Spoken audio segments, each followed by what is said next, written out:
Right now, more than 7 million people are living with Alzheimer's disease right here in the U.S. That's according to a new Alzheimer's disease facts and figures report and a nationwide survey that shows nearly 9 in 10 Americans say keeping up with their brain health over the time is important, but few know exactly how to do that. So joining us now for some more insight on this report is Heather Snyder, Senior Vice President of Medical and Scientific Relations with the Alzheimer's Association. Heather, thank you so much for being here. Thanks so much for having me. Okay, this report reveals a lot. We just mentioned a few of the statistics there, but what are some of the points that stood out to you the most?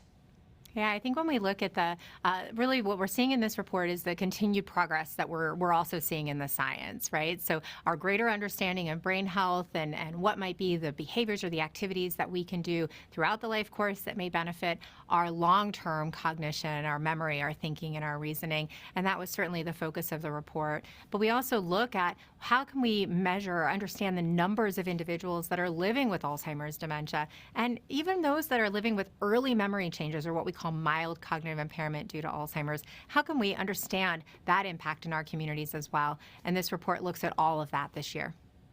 You also look at state-by-state impacts as well. What can you tell us as far as us here in Texas? What does the report reveal about Texas? Yeah, what we see in Texas is there's nearly 460,000 individuals that are living with Alzheimer's dementia and over 1.3 million family members that are providing care. So the impact in the community is significant as we think about the impact of both the numbers of individuals living with the disease and those providing care.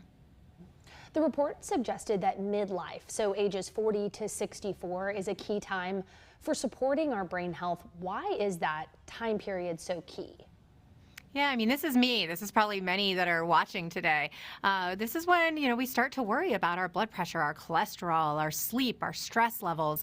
And it's really all of those things that play an important factor in our overall health, but also in our brain health. And managing our numbers really starting now. What are the things that I can do to make sure that my heart and my metabolic health are at their best? What are other things that I can bring in to manage my sleep, making sure I'm getting that recommended sleep? Can I bring in things around physical activity and do that in midlife so that I benefit my brain as much as I can as I age? When you talk about that range of 40 to, I believe, 64, it's such a wide range of people, as you mentioned, that are watching right now. Are you seeing in this report that more people are being diagnosed with this disease earlier on in life? We are seeing an increase, I think, awareness as individuals are going to their healthcare provider and having that conversation. I think we've also seen such amazing advances in the science. We have tools that allow us to either take a picture of the brain or look in the fluid that our brain is sitting in, or even more recently, looking in our blood and being able to detect the biology that we see in Alzheimer's disease. So when someone's experiencing some of those early memory changes, we can more accurately say that that's due to Alzheimer's disease. So these numbers, of course, giving us, as you said, a better picture of what's going on with people's brain health. How will the Alzheimer's Association use these findings? Are there specific resources or efforts that you all will be able to focus on now that we have this picture this year? Yeah, it's clear Americans are motivated. They want more information. They want to have those conversations with their doctor. They want to have information that's really research-backed in what and how to benefit their brain health. The Alzheimer's Association has a lot of resources on our website, including programming that people can participate in, but also a brain health habit builder, a way of what's my personal brain health plan, and really taking that tool, you can use that to engage in your conversation with your doctor. That's where people want to get information and have these conversations. Think about what are the changes you can do today that will benefit your brain health long term. Heather, I just want to end by talking a little bit about Alzheimer's or other dementias. If you could just shed a little bit of light on the impact that a diagnosis like that can have on people or on families, basically put into context why the work the association is doing is so important.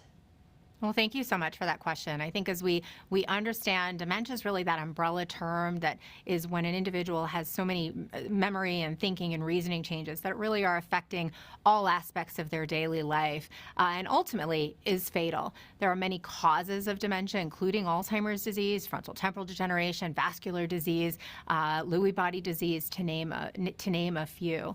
An individual receiving that diagnosis, there are only recently are there options treatments for some. For individuals that have early Alzheimer's disease, so that mild cognitive impairment or mild dementia due to Alzheimer's disease, there are new FDA-approved treatments that we see the earlier an individual chooses to go down that path, maybe there's better outcomes for those individuals. But really, the continued pipeline of treatments and potential treatments is expanding every day. There's more and more clinical trials that are going on. But in many of these cases, we don't have treatments today, and it's why it's so important to raise awareness around the impact on our communities, the families, and make sure that they have resources like the Alzheimer's Association with support services, educational programming, and other ways to connect to community information to help those families during that journey. Yeah, thank you so much to you and the association for doing that. Heather Snyder, thanks for joining us today. Thank you.